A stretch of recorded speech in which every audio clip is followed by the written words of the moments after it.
I do not like snakes. Let me say it again. I do not like snakes. I'm guessing there's a high chance that you don't like them either. And if you're like me, you will do your best to avoid them. Why? Well, because they bite and many of them are poisonous. Yet despite the general disdain people tend to have for snakes, did you know that there are people who actually go around allowing themselves to be bitten by the worst of snakes?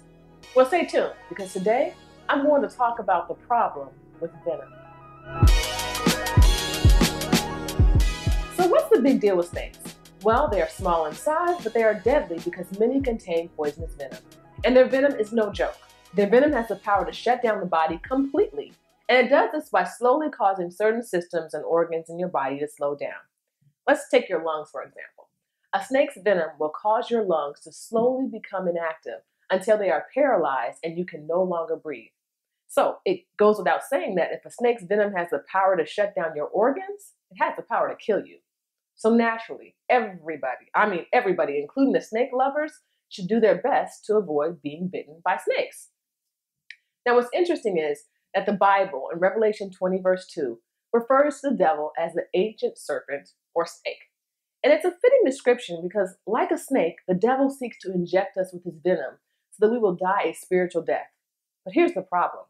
We don't try to avoid the venom of the enemy with the same effort that we try to avoid the venom of the snakes that slither around on the ground. Now, could it be that we are more afraid of physical venom that comes from the fangs of snakes than we are of the spiritual venom that is spewed out of the mouth of the devil? Well, the reality is that the spiritual venom has more detrimental consequences on our lives. You see, when the devil injects you with his venom, like the venom of a snake, it slowly begins to lessen the strength of your spiritual muscles so they eventually become paralyzed and useless. And that is deadly. So we must ask ourselves the question, how is the devil, that ancient serpent, injecting his venom into our lives? Well, he does it by using people who speak his venom into your ear, by whispering negative things, true or untrue, about others into your spirit, which will effectively lead to the paralysis of healthy relationships. Or often you use entertainment to poison your mind with filthy language, sinful practices, and ungodly themes that will eventually lead to the paralysis of the growth of your character, the death of the fulfillment of your purpose, and the death of the spark that God placed within you to move to greater. What we have to understand is that the devil's venom is deadly. And like the venom of a snake that slowly begins to shut down all of your organs and eventually kill you, the venom of the enemy will slowly devastate your life until you are spiritually dead.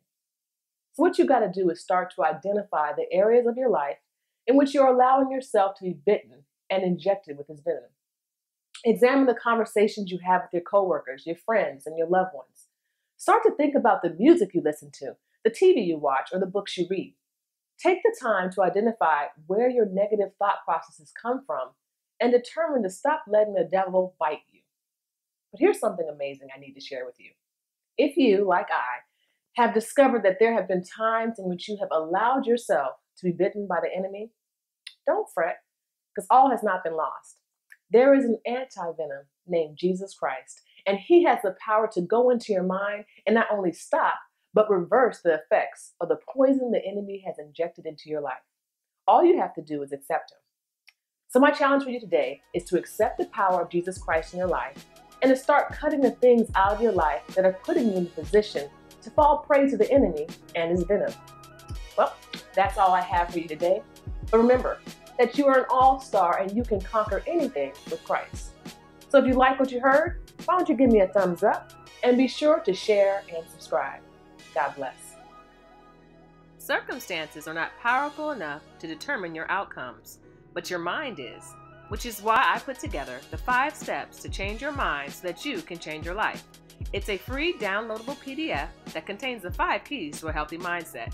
So go to SaMonnaWatts.com/change and get your free download today.